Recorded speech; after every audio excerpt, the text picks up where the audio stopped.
I'm going to show you how to make a really simple Froglight farm in Minecraft 1.19 survival, and it gives you hundreds of Froglights an hour, plus a load of Magma Cream. Don't you go anywhere. Hello everyone, and welcome to another Minecraft 1.19 farm tutorial. And today I'm going to get you loads of Froglights. Minecraft 1.19 has brought us some fantastic new things, like these new mangrove swamps, which are home to our brand new friends, the frogs, which are the key to these gorgeous new light blocks, the Froglight. The cow likes them. But I'm going to be honest, these are quite tricky and a little bit weird to get hold of. Because you can't craft them, they've got to come out of a frog's bum. And to do that, you have literally got to go to hell and back. But to make it easier, I'm going to show you how to farm them. Automatically. The Froglights, I mean, not the frogs. That would be a completely different type of farm. So let's crack on with it. And the first thing you need is at least one of each type of frog, because each colour frog gives you a different colour of Froglight, assuming you want all three different types of Froglight.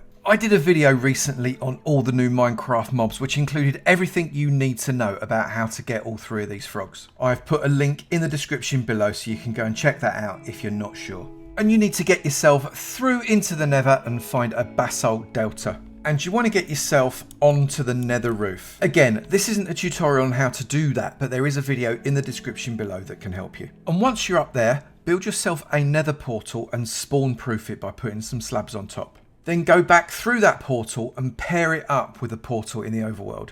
And that way you can just come backwards and forwards as much as you like. To do that, look at one of the blocks at the base of your portal. You'll see my targeted block is 270, 128, minus 231. I need to multiply the first and the third number by 8, which makes it 2160 minus 1848. Then go back through the portal and then build a portal in the overworld in the exact coordinates you've just worked out. Those portals are now paired, so no matter where you build a new portal, you're going to find these portals are always linked together. And you are going to want to get these frogs into the nether just by nudging them through like that. Look, he's already gone. And once you've got them in, time to a fence post and we can get building the farm. This is everything you are going to need for this farm in the correct quantities, with the exception of that powdered snow along the bottom where you need 81 of them. The 3 frog eggs on the bottom right hand side there, they just represent that you need to bring 3 frogs in, and I'm going to show you how to do that. Pause the video, take a screenshot, do whatever it is you got to do. Let's crack on with it. You are going to build a square right on the bedrock that is 11 by 11. Then pick any one of the sides and put a double chest in like that, and come behind it and knock 1, 2, 3 blocks out. You notice we've not got the absolute end row, we've got the one next to it. Then shift click a hopper into the back of the chest, and then one into that hopper, and then one into that hopper as well. We are then going to place a block on top of that hopper like that. Then come round one side from the chest and count in 1, 2, 3, 4, 5 and 6. And on the block just in, place a redstone block and open up a row all the way along, up to but not including the last one, and place a redstone block all the way along like that. We are now going to put in some rails. If you're still watching, I must be doing something right, so why not head down to the comments and let me know what it is you are most excited about for Minecraft 1.19. And also, whilst you're there, maybe give that like button just a little bit of a tickle and nudge the subscribe button and the notifications bell. It costs you absolutely nothing, but it really does help out the channel. Grab yourself a powered rail and shift click it onto both of those hoppers. Then run it all the way along until 2 before the end like that. Grab a normal rail and place 2 like that, and then go all the way back until you get there. Then grab a normal rail, place 2 like that, and then come all the way back and keep going until you've got a pattern in the rails that looks exactly like that. Place a solid block right at the end of that rail there, and then run blocks all the way around so it looks like that. And then place on another row, and then another row. You then want to grab yourself a slab, and you're going to place the slab directly onto the rails. You'll notice that then gives you a bottom slab, and it's really important that this is a bottom slab. And completely cover those rails. Now come to the outside, punch out that block, and you're going to place a trapdoor there. I'm using this mangrove wood trapdoor. That just gives you access to that rail right there. You'll need that shortly. I've also made a set of steps up to the top, and I'm going to bring my frogs inside up these steps. Now the frogs aren't going to want to sit still, so they're going to hop around all over the place. That's perfectly fine. You want to be placing powdered snow over the top of them. The hitbox of the frog is short, so therefore when you put powdered snow, that half a block's gap is enough to protect them from getting hurt by it. So it will look like that. Every now and again the frogs will hop and their head will come above the snow and then down again, but they won't be in the snow for long enough for it to harm them. Keep that fence post there for now. We need that as a marker. We're then going to make all 4 sides of this farm 3 blocks taller. And then with a couple of temporary blocks, come in just a little bit closer to that centre block and place a temporary block on top of it, another one on top of that, and then a standard block on top of that. Remove those 2 temporary blocks and you can now remove the fence post as well. You can now also fill in that hole with another powdered snow. We're now going to put our iron golem into the farm. We're going to make ourselves just a bit of a platform around this centre block with some temporary blocks. Make sure that you've got at least a temporary block that you can come around the side like that. Doesn't matter how many you use, as long as you've got plenty of room. If you're like me, more temporary blocks is a good thing because I tend to fall off stuff. And you are going to place a fence there, a fence there, and a fence there, and then another fence on top of that. Now against that fence at the back, you're going to place a block of iron.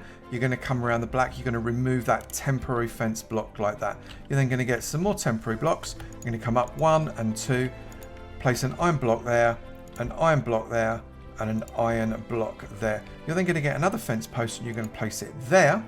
You can then take that one out, grab yourself a carved pumpkin and place it on the top. That will give you your iron golem right there. You can then start to remove all of these temporary blocks until the iron golem is sat on his own little island right in the middle of your farm. Exactly like that. And believe it or not, we are nearly done. On all 4 sides, you are going to round out from the centre 1, 2, 3, 4, 5, 6, 7, 8, 9 and 10 blocks. And you're going to count that out 3 more on each side. So 1, 2, 3, 1, 2, 3 to make a 10 by 7 platform, 11 by 7 if you include the wall itself. Then come to all 4 corners and you're going to place a 3 high wall on those.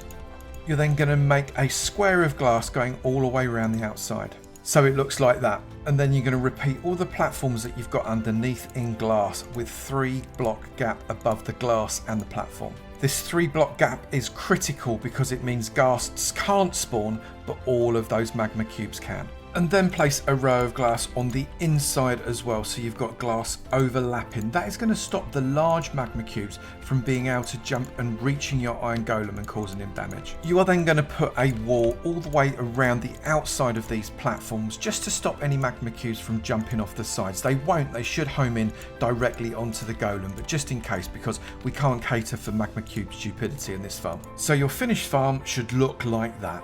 Come around to your trapdoor, flap that up and place a minecart with hopper on top of that rail. That is going to carry around that entire rail circuit backwards and forwards forever. Flap that back down and then get rid of these 3 blocks. And then we just have to make an AFK spot, although if you go more than 24 blocks away, you're going to find magma cubes already spawning in the farm. Grab some scaffold and right next to your chest, place 104 scaffolding blocks. And that is our farm done. But we do still have to test it. We have got an empty chest right here. I'm going to go right to the top of this and I'm going to stay there for 30 minutes. Okay, start the timer, 30 minutes from now. Okay, that's been exactly 1 hour. Let's see what we've got. And as we come down, we can just see those last magma cubes going into the farm. And our little mate in the middle hasn't got a scratch on him as a result of those cubes not being able to jump far enough to get him. So let's have a look inside the collection chest. Right, so we've got 1, 2, 3, 4, 5, 6, 7, 8, just over 9 stacks of Froglights, about 3 stacks of each type. And we've also got 1, 2, 3, 4 and a half stacks of Magma Cream too. Now that's not too bad for a really simple little farm that's only got 3 frogs in it. Sometimes the little magma cubes do die in the snow. The more frogs you've got in there, the more of those little magma cubes you're going to get. And if you get quite a few more frogs, you could more than double, in fact maybe even triple the output of this farm. It does of course that you've got to breed more frogs, bring more frogs into the nether, get them into the farm, etc. So you just need to weigh off what's more important for you. Getting Froglights really quickly in a short space of time or bringing in more frogs, it's up to you. And that, my friends, is a really simple Froglight farm that will also give you Magma Cream. If there are any other Minecraft 1.19 farm designs that you fancy me having a go at, do let me know in the comments below. And I'll look forward to seeing you in another video. You take it easy now. Bye!